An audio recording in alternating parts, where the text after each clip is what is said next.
Bien, hoy vamos a ver dentro del nivel, en la punta de Nueva Vida en Cristo, el nivel 1, vamos a ver el capítulo 4. El capítulo 4 se llama Señor de todo. Señor de todo. Vamos a ver qué es esto de Señor de todo. Normalmente la palabra Señor no es muy usada hoy en día. Todos le decimos a otra persona, Señor, adelante Señor, bienvenido Señor, etcétera, etcétera, pero no es ese el sentido verdadero que tiene la palabra esta. Nosotros la usamos mucho como una expresión de respeto y como usaríamos la palabra, por ejemplo, caballero, adelante caballero, bienvenido caballero. Es totalmente distinto, ¿no es cierto? Bien, ¿qué significa Señor? Señor es el que se enseñorea, es el que manda, es el amo, es el que está sobre el resto. Ese es el Señor, ¿no es cierto? Y a Jesucristo, a Jesús, en la palabra de Dios, uno de los nombres más usados para identificarlo es Señor, ¿no es cierto? Entonces, a eso se refiere. Hoy en día, justamente a quien se le debe respetar como Señor, ¿no es cierto?, no se le respeta en su gran mayoría de las veces como Señor. La Biblia dice que algún día, cuando Él vuelva en gloria, cuando todo ojo le vea, en ese momento, toda rodilla se doblará y todo nombre confesará que Jesucristo es el Señor. Vamos a leer Filipenses capítulo 2. Versículos 10 y 11. Para que en el nombre de Jesús se doble toda rodilla de los que están en los cielos y en la tierra y debajo de la tierra, y toda lengua confiese que Jesucristo es el Señor, para gloria de Dios Padre. Perfecto. Algún día todos reconocerán que Jesucristo es el Señor y toda lengua confesará y toda rodilla se doblará ante Él. Pero será en su venida. Hoy en día el Señor dice A y las personas hacen B, C, hasta Z, pero no A, ¿no? En su gran mayoría, excepto aquellos quienes han adoptado a Dios o a Jesucristo como su Señor, como el amo de su vida, ¿cierto? Vamos a leer también Colosenses capítulo 1 y 16. Porque en Él fueron creadas todas las cosas, las que hay en los cielos y las que hay en la tierra, visibles e invisibles, sean tronos, sean dominios, sean principados, sean potestades. Todo fue creado por medio de Él y para Él. Bien, todo fue creado por medio de Él y para Él. Ejemplo práctico. Yo hago esta mesa. He comprado los materiales, la elaboro. ¿De quién es la mesa? De mí. ¿Qué le hice yo? Compré los materiales y la hice. El Señor hizo todas las cosas, las que hay en el cielo, en la tierra, los cielos y la tierra también. Por ende, todo lo que está ahí es de Él. Todo le pertenece. No hay nada que no le pertenezca. O sea que Él tiene sobre nosotros, podríamos decir, completar si quisiéramos ahí, en el punto 2, cuando pregunto cuál es el derecho que Cristo tiene sobre mi vida, yo creo que corresponde decir, tiene un derecho absoluto, porque Él es el dueño y el creador de todas las cosas. No existiríamos si Dios no nos hubiese creado. Por ende, por el solo hecho de habernos creado, Él tiene el derecho absoluto sobre nuestra vida. ¿Está bien? Bien. Vamos a leer también 2 Corintios 5:15. 2 Corintios 5:15. Y por todos murió, para los que viven, ya no vivan para sí, sino para aquel que murió y resucitó por ellos. Bien, dice, ¿podés leérmelo de vuelta? Y por todos murió. Y por todos murió. Y por todos murió. ¿Para qué? Quienes le reciben,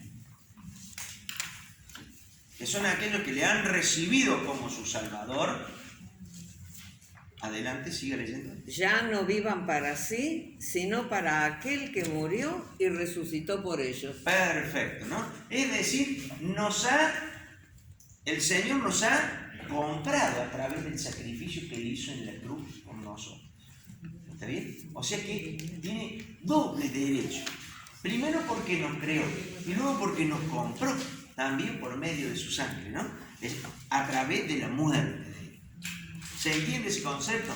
Doble concepto. Por dos razones podemos decir que Él tiene el derecho absoluto sobre nuestra vida. O sea que cuando nosotros decimos, yo con mi vida hago lo que quiero, creo que nos estamos equivocando. A veces no decimos, yo con mi vida hago lo que quiero. No lo decimos, pero hacemos lo que queremos. Entonces viene a ser lo mismo. No lo decimos, pero directamente lo hacemos. Por ende, es como que no hemos dicho, Él es el dueño de mi vida.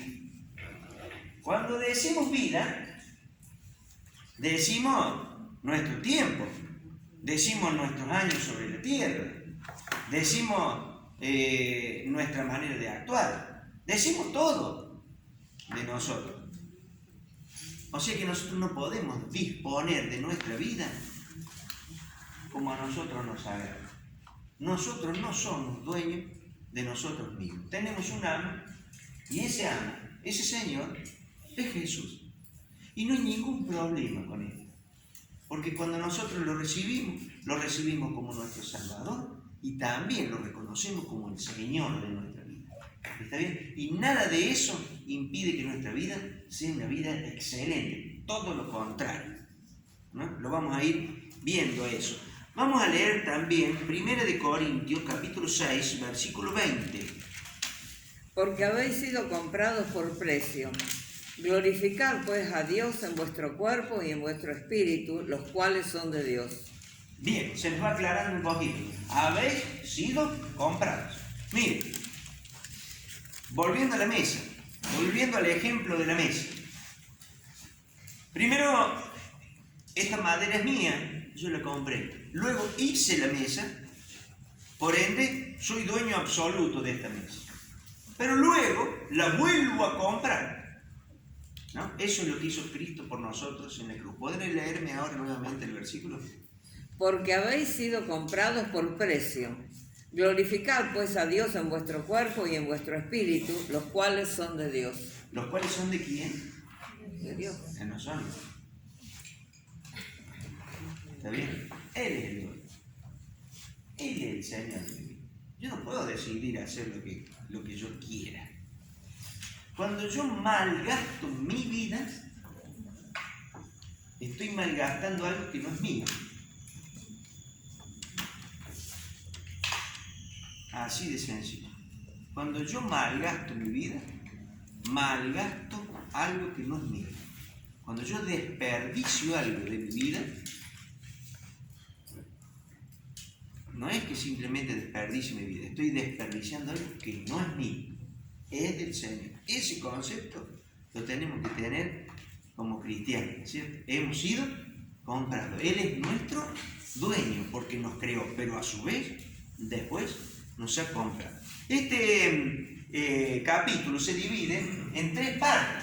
Primero dice, ¿quién es mi dueño? Y acabamos de ver que Él es nuestro dueño, dueño absoluto. Primero, porque Él nos creó. Segundo, porque nos compró, como leímos recién. Ahora, ¿cuál debe ser nuestra respuesta? Vamos a ver ahora. Y luego, ¿qué cosas yo debo entregar de mi vida a Él? Así que ahora pasamos al segundo punto. ¿Cuál debe ser mi respuesta? Vamos a ir nuevamente a 2 Corintios, capítulo 5, versículo 15. Él murió por todos, para que los que reciben la nueva vida de Cristo ya no vivan más para sí mismos. Más bien, vivirán para Cristo, quien murió y resucitó por ellos. O sea, no vivimos para nosotros mismos, vivimos para aquel que murió por nosotros. Le debemos todo. Él es nuestro Señor. Así que contestamos ahí, dice, si Cristo es mi dueño, en el puntito 3, ¿cómo debo corresponderle según 2 Corintios 5:15? Viviendo para Él. Vamos ahora también a Gálatas, capítulo 2, versículo 20. Con Cristo estoy juntamente crucificado y ya no vivo yo, mas vive Cristo en mí. Y lo que ahora vivo en la carne, lo vivo en la fe del Hijo de Dios, el cual me amó y se entregó a sí mismo por mí. Perfecto. Voy a leerlo también de esta versión. Mi antiguo yo ha sido crucificado con Cristo. Ya no vivo yo, sino que Cristo vive en mí. ¿Está bien? Le he dado total autoridad en mi vida a Él. Ya no decido yo, ya no estoy sentado en el trono de mi vida. Es Él que está sentado en el trono, ¿no? Sabemos cantar también así una canción, ¿no? Ven y toma el trono. Hay un coro que sabíamos cantar. El trono de mi vida, toma el trono de mi vida. Mi antiguo yo ha sido crucificado con Cristo. Ya no vivo yo, sino que Cristo vive en mí. Así que vivo en este cuerpo terrenal, mientras estoy acá viviendo, hasta que el Señor me quiera llevar. Así que vivo en este cuerpo terrenal, confiando en el Hijo de Dios. O sea, con total fe en el Hijo de Dios. Así vivo. Quien me amó y se entregó a sí mismo por mí. ¿Está bien? ¿Se entiende el concepto? ¿Alguna duda con esto? Es importante entender que el Señor es el dueño de nuestra vida. Que nosotros no podemos gastar nuestra vida o decidir nuestra vida por nosotros mismos, ¿no?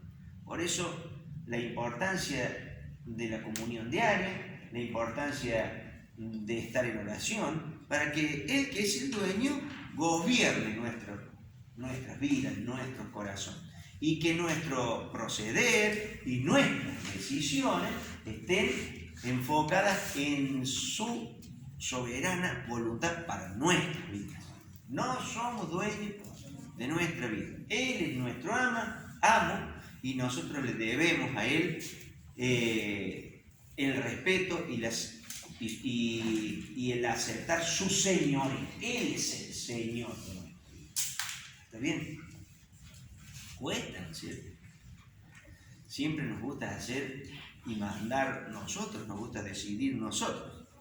Pero por eso decimos muchas veces que todos nuestros planes tienen que estar puestos delante de Él y que Él decida si estamos dentro de la voluntad de Él o no. ¿Está bien? Dice, estar crucificado con Cristo quiere decir que mi vida vieja murió o queda atrás. Ahora tengo nueva vida en Cristo con poder para vencer el pecado. Dice, ¿cómo debo vivir esta nueva vida en Cristo? Lo dice la segunda parte de Gálatas 2:20. ¿Cómo habíamos dicho que debíamos vivir en este cuerpo? Con confianza en el Hijo de Jesús. Confiando en Jesús, con toda nuestra fe puesta en Él. Esa es nuestra manera de vivir. Aclaremos. Por ahí se dice, yo vivo por fe, hermano. Y lo que hace es no laburar. ¿No es cierto? No, eso no es vivir por fe. ¿No es cierto? O sea, estar siempre seco. No tienen absolutamente nada que ver con vivir por fe. ¿No es cierto? Nosotros vivimos en este mundo terrenal confiando en Él. Pero toda la Escritura dice que hay que trabajar. Dice, el que no trabaja, que no come. No sé, vivir por fe no es quedarse en su casa y vivir del aire, así, ¿no? Como si lloviera algo. No va a llover nada. Porque el Señor dice que nosotros tenemos que estar ocupados, que tenemos que trabajar. Mire, le digo más. Hoy hablábamos con mi esposa. No existe la jubilación en la Biblia. No dice después de determinado tiempo usted no trabaje más. No dice eso. Dice que no trabaja, que no come. O sea que está previsto que uno no trabaje. Por supuesto, a los 30 años le agarraremos una pala. A los 70 años se le alcanzaremos a otro. ¿Cierto? ¿Está bien? Ya no le agarraremos nosotros, se le alcanzamos a otro. Y le diremos, no, tiene que cavarse así. Dele más firme, muchacho, usted que es joven. Cuando yo era joven como usted, la zanja que habré hecho. Aunque no sea cierto. Bueno, hay una forma muy clara en la que el Señor Jesús se expresó y dejó el concepto firme de quiénes son aquellos que le han aceptado o que aceptan su señorío en su vida, ¿no? Vamos a Lucas capítulo 6, versículo 46. ¿Por qué me llamáis Señor, Señor y no hacéis lo que yo digo? ¿Por qué me llaman Señor, Señor? Si no hacen lo que yo les digo, ¿por qué me llaman Señor, Señor? Si no hacen lo que yo les digo. Y el apunte pregunta aquí, dice, ¿cuál es una buena manera para saber si Cristo es el Señor de mi vida? ¿Cómo contestarían a eso? Él es el Señor de mi vida si yo hago lo que Él dice. Ahí Él es el Señor de mi vida. Como yo sé este versículo, y los albañiles que trabajan conmigo a veces no lo saben, cuando llega el fin de semana, para jueves, viernes, que ya me están por pedir plata, me saben decir, patrón, patroncito, ¿no es cierto? Entonces yo uso este versículo y digo, ¿por qué me llamáis patrón, patrón? Si no hacen lo que yo les digo. ¿Está bien? Bueno, ¿por qué me llaman patrón, patrón y no usan la plomada? ¿Cierto? Bueno, pero como anhelo. Pero sí, ¿no es cierto? Eso es, ¿no es cierto? El Señor es el que manda en nuestra vida. Él es el Señor si nosotros hacemos lo que Él nos ordena, si hacemos lo que Él nos manda, si nos ponemos bajo su servicio. Pablo, cuando se encontró con el Señor Jesucristo, que andaba Él persiguiendo a la iglesia, cuando reconoció que quien estaba frente a Él era Jesucristo, lo primero que le dijo, ¿qué fue? ¿Qué quiere que yo haga? ¿O no le dijo eso? ¿Qué quiere que yo haga? ¿Está bien? Bueno, ¿qué quiere que yo haga? Ese concepto tiene que ser todos los días. Señor, ¿qué quiere que yo haga? Punto 7 en el apunte. Decimos, ¿por qué es tan necesario que rinda mi vida al control de Cristo? Y hay 3 respuestas ahí. Dice, no puedo servir a 2 jefes. Hay que definir si voy a servir a Dios o servir al mundo. No puedo quedarme bien con ambos, ¿no? Y leemos Lucas 16:3. Ningún siervo puede servir a 2 señores, porque o aborrecerá al uno y amará al otro, o estimará al uno y menospreciará al otro. No podéis servir a Dios y a las riquezas. Perfecto, ¿no?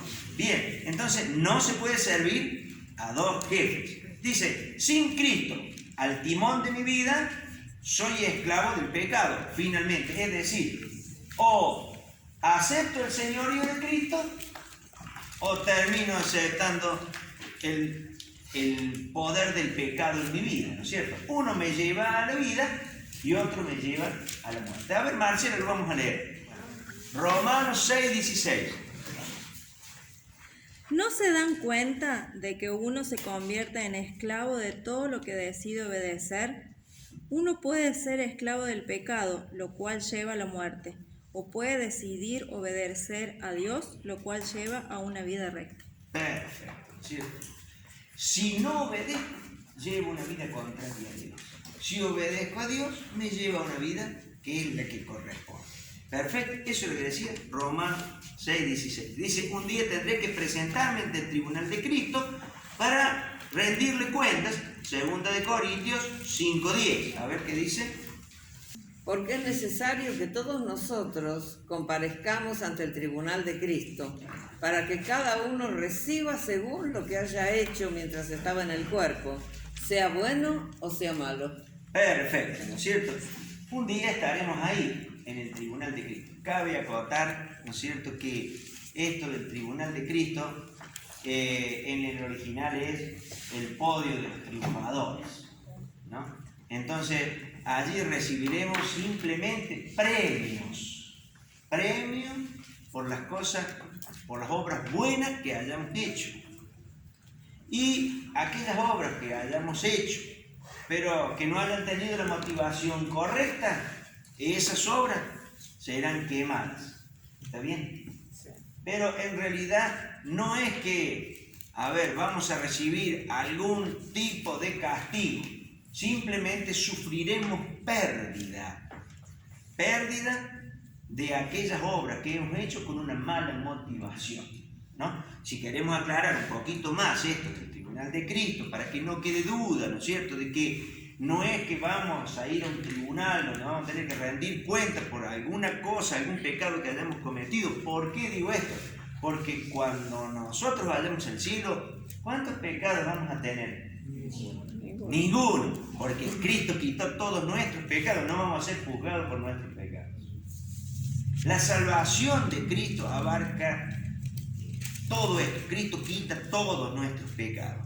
En el tribunal de Cristo se verán nuestras obras. Entonces, alguien alcanzó un vaso de agua, a otro y dirá, este tiene premio porque ya alcanzó un vaso de agua a alguien que estaba sirviendo a Dios, por ejemplo. Es que hoy nadie me lo alcanzó. ¿Ah? Se lo perdieron, no lo factura nadie eso. Bien. Y después habrá personas que han hecho obra, pero su motivación no era la correcta. Entonces esa obra es la que la Biblia dice que está hecha con un mal material, que va a ser probada y va a ser quemada. ¿Está bien? No hay ninguna condenación para los que están en Cristo Jesús. ¿Se entiende? Vamos ahora entonces a 1 de Corintios capítulo 3, versículos 10 al 15. Conforme a la gracia de Dios que me ha sido dada, yo como perito arquitecto puse el fundamento y otro edificó encima, pero cada uno mire cómo sobreedifica, porque nadie puede poner otro fundamento que el que está puesto, el cual es Jesucristo. Y si sobre este fundamento alguno edificare oro, plata, piedras preciosas, madero, heno, hojarasca, la obra de cada uno se hará manifiesta, porque el día la declarará, pues por el fuego será revelada. Y la obra de cada uno, cual sea, el fuego la probará. Si permaneciere la obra de alguno que sobreedificó, recibirá recompensa. Si la obra de alguno se quemare, él sufrirá pérdida, si bien él mismo será salvo, aunque así como por fuego. Perfecto, ¿no? Es decir, puede que la obra se queme, pero él sigue siendo salvo. ¿Por qué? Porque tiene al Hijo. Y el que tiene al Hijo, tiene la vida. Y aún si haya hecho todas sus obras, hayan sido hechas por una mala motivación, se quemarán, pero él mismo se salvará, como por fuego, ¿no? Es decir, se salvó, simplemente. Y está bueno, está buenísimo, ¿no? Pero mejor sería que nosotros vayamos allá y cosechemos un montón de buenas obras, las cuales Dios preparó de antemano para nosotros. La salvación no es por las obras, pero hemos sido creados para hacer buenas obras. Entonces, entendamos esto, ocupemos nuestra mente en lo que Dios quiere y no en lo que nosotros gustamos, ¿no? En lo que nosotros queremos. Bien, leemos entonces un cuadrito que hay ahí y nos hace algunas preguntas. Dice, ¿quién es el más apto para manejar mi vida? Y contestamos, dice, ¿quién ¿Quién desea siempre lo mejor para mi vida? Jesús. Yo puedo contestar. ¿Quién desea siempre lo mejor para mi vida? Jesús. Bueno, yo también quiero lo mejor para mi vida siempre. Sí, pero a veces la pifia. Pero a veces le puedo errar, ¿no? Bien. ¿Quién sabe lo que es mejor para mi vida? Jesús, ¿no? Por ejemplo, nosotros nunca elegiríamos atravesar un prueba. Si nos dijeran, mira, por este caminito ahí vas a encontrar una prueba. La alternativa, la B, C, D, F, G, H. No pasaríamos nunca por esa prueba. Pero el Señor sabe que pasando por esa prueba, nuestro carácter va a cambiar, vamos a aprender un montón de cosas, con eso que aprendemos podemos consolar a otros cuando estén pasando por dificultades, etcétera, etcétera. O sea que, ¿quién sabe lo que es mejor para mi vida? Sin lugar a dudas Jesús, porque Él lo sabe todo, ¿no es cierto? Bien, otra pregunta dice, ¿quién puede hacer lo mejor para mi vida? Jesús. Jesús, también, bueno, ¿no? Él puede hacer lo mejor. Bien, pasamos al punto 3 y dice, ¿qué cosas yo debo entregar? Y acá encontramos Romanos capítulo 12, versículo 1. Romanos capítulo 12, versículo 1. Así que, hermanos, os ruego por las misericordias de Dios que presentéis vuestros cuerpos en sacrificio vivo, santo, agradable a Dios, que es vuestro culto racional. Bien, ahí está. Entreguemos todo nuestro ser ahora, como un sacrificio vivo. ¿Cierto? Algunos dicen, yo moriría por Cristo. Y está bien. Pero mire, es más importante que usted viva por Cristo y para Cristo. Vuelvo a decir, hay una canción que me gusta muchísimo y dice, para mí es un honor morir por Él. Y yo le cambié esa letrita. Dice, o la canto distinto yo, al menos. Es un honor vivir por Cristo. Y vivir para Cristo. Ese es un honor. Lógicamente, si tendremos que morir, moriremos. Pero más importante es que nuestra vida sea para Él. Bien, Romanos, entonces ahí, ¿qué dice que nosotros tenemos que entregar en Romanos 12:1? Mi cuerpo en sacrificio vivo y agradable a Dios. Mi cuerpo. Entonces podríamos completar ahí mi cuerpo. Y en el punto 2, dice, no os conforméis a este siglo, sino transformaos por medio de la renovación de vuestro entendimiento, para que comprobéis cuál sea la buena voluntad de Dios, agradable y perfecta. bien, básicamente debemos entregar nuestra mente, ¿no? Nuestra mente, nuestro entendimiento, todas nuestras emociones y demás debe ser entregada. Leemos ahora Efesios 5, versículos 15 y 16. Mirad pues con diligencia cómo andéis, no como necios, sino como sabios, aprovechando bien el tiempo, porque los días son malos. ¿Qué cosa es de Él, dice ahí? ¿O qué cosa debiéramos entregarle? Tiempo. El tiempo, ¿verdad? El tiempo. El tiempo nuestro. Nuestros años. Nuestra juventud. Muchos dicen, tengo los chicos muy chiquitos. Por ahora no voy a servir al Señor. Porque mis hijos son chicos. No voy a estudiar la Biblia. No voy a prepararme para servir al Señor. Porque los chicos empiezan a la mañana temprano en el colegio, los estudios bíblicos terminan un poco tarde, de modo tal de que no me voy a preparar. Cuando los chicos sean más grandes, ya me voy a preparar. Listo. Entonces ahí usted tiene más o menos unos 10 o 12 años que está diciendo, en estos 10 o 12 años no le voy a entregar mi tiempo, no voy a hacer lo que Dios quiere, que es alimentarme de la palabra de Dios, prepararme, se procura con diligencia, presentarte delante de Dios como obrero probado que no tiene que avergonzarse. Entonces, a todo eso le estamos diciendo que no. Una decisión nuestra que tomamos. ¿Está bien? Cuando los chicos son un poquito más grandes, dice, bueno, ahora ya que los chicos son un poco más grandes, tengo un poco más de libertad. Empecemos a viajar, vieja. Entonces entramos a conocer, terminamos Argentina, lo recorrimos todo, seguimos por Chile, Uruguay, Paraguay, Brasil, Perú, el Machu Picchu, Chuchu, y dele que va, y andamos dando vueltas por el mundo, ¿no? Y cuando nos queremos dar cuenta, y ya estamos muy viejos para servir al Señor. Dale lugar a la juventud, que sirvan los jóvenes. Entonces se pasó toda la vida sin haber servido a Dios, sin haber hecho lo que quizás el Señor haya tenido para él. Y digo quizás, para no acelerarlo, pero debiera acelerarlo, porque sobre cada uno de nosotros pesa la responsabilidad de ir, predicar y hacer discípulos. Entonces, todos nosotros tendríamos que preguntarnos, ¿a quién estoy discipulando? Primero tengo que aprender a discipular. Primero tengo que aprender la palabra de Dios para poder discipular. ¿A quién estoy llevándole la palabra? ¿A quién le estoy predicando?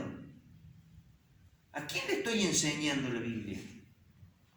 Si eso no está pasando, entonces, bueno, no estoy entregando mis tiempos, mis talentos, mis